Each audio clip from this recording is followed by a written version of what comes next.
आपकी जैसी इच्छा हो वैसा करिए।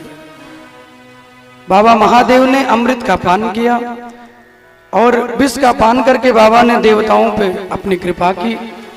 समुद्र मंथन प्रारंभ हुआ और जब मंथन होने लगा अनेक अनेक रत्न निकले, आपस में देवता दैत्यों ने बांट लिया। लक्ष्मी जी महारानी प्रकट हुई, भगवान नारायण के संग में उनका वर्ण हुआ और सबसे अंत में धन्वंतरी जी महाराज अमृत का कलश लेके आए। और जब अमृत के कलश को लेके धन्वंतरी जी आए तो दैत्य और देवता दोनों दौड़ पड़े। देवताओं ने अमृत लिया तो देवताओं ने अमृत को छीन लिया, लेकिन बड़े बड़े बलवान दैत्यों ने देवताओं को मार के उनसे अमृत अपने पास रख लिया। अब अमृत पीने की जब बात राक्षसों में होने लगी तो भगवान नारायण को लगा कि कहीं ऐसा ना हो कि राक्षसों को अमृत मिले, इसलिए भगवान ने एक और अवतार लिया जो मोहिनी बन के भगवान आए। क्या बन के आए? बड़ा सुंदर और बड़ा प्यारा भगवान ने अवतार लिया, जहां भगवान मोहिनी का स्वरूप बना के आए और एकदम सुंदर देवी का वेश बना के साड़ी श्रृंगार करके जितने भी राक्षस मोहिनी अवतार भगवान को देखते हैं ना, उन्होंने कहा कि देवी कौन हो तुम, कहां से आई हो, क्या नाम है तुम्हारा? देवी ने कहा कि मैं कोई भी हूं, तुम अपना काम बताओ। तो कहा कि देवी एक काम करिए, इस अमृत को हम राक्षसों में बांट दीजिए। तो भगवान ने दो पंक्ति लगाई, दैत्यों को तो मदिरा पिलाई, लेकिन राक्षसों को मदिरा पिलाने के बाद देवताओं को भगवान ने अमृत पिलाया। उन्हीं देवताओं की लाइन में राहु जाकर के बैठ गया तो राहु को भी भगवान ने अमृत पिलाया। चक्र के द्वारा धड़ को काट दिया तो राहु और केतु दो बन के प्रकट हुए। राजा बलि ने देवताओं पर आक्रमण करके उनका सिंहासन लिया। तो अदिति मैया के गर्भ से कोई और नहीं, एक और अवतार हुआ जहां भगवान वामन बन के आए। आइए सुंदर से वामन की झांकी आपके बीच में। बोले वामन भगवान की जय, बोले भागवत महापुराण की जय। तो आइए बड़े सुंदर वामन की झांकी हम देखें, फिर आरती में हम लोग चलेंगे। बड़ा दिव्य दर्शन आप सबके बीच में होगा। बड़े प्यारे से स्वरूप में प्रभु पधार रहे हैं।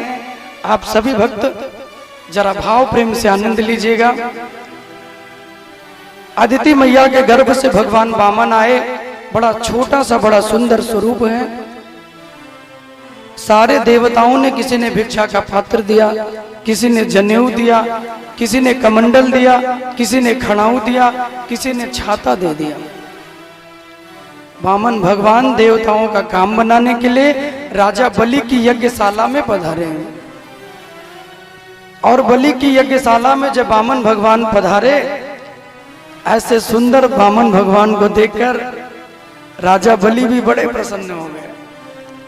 और वामन को देख के राजा बलि ने कहा कि इतना सुंदर, इतना छोटा तुम्हारा स्वरूप है, क्या लेने के लिए आए हो? तो भगवान ने कहा मुझे 3 पग भूमि का दान दे दो, सिर्फ 3 पग। राजा बलि को हंसी आ गई और कहते जितने छोटे आपके पांव हैं, 3 पग भूमि में कितना नापोगे? अरे जहां तक तुम्हारी इच्छा हो, जितना राज्य पाना हो उतना राज्य आप मांग लीजिए, जितने राज्य की कामना हो उतना राज्य मांग लीजिए। वामन भगवान ने कहा कि पहले 3 पग भूमि का दान तो पूरा कर दो। संकल्प करने लगे तो राजा बलि ने रोक दिया। गुरुजी नहीं चाहते तो भगवान ने टुटिया के माध्यम से कुछ डाल के राजा बलि के गुरु शुक्राचार्य जी की एक आंख को भगवान ने निवारण कर दिया। कभी भी किसी के भक्ति में, दान पुण्य में बाधा नहीं बननी चाहिए। तो प्रभु के कमंडल में डाल दीजिए, इन्हीं के कमंडल में। तो कहते हैं कि वामन भगवान को जब हम देते हैं तो प्रभु हमारे घर में हमेशा लक्ष्मी की बढ़ोतरी करते हैं। तो आइए जरा हम भी वामन भगवान के झोली में कुछ डालते हैं। प्रभु वामन भगवान जी ठीक हो प्रभु, आपका दर्शन करके हम लोग भी धन्य हुए। और एक बार जोरदार ताली।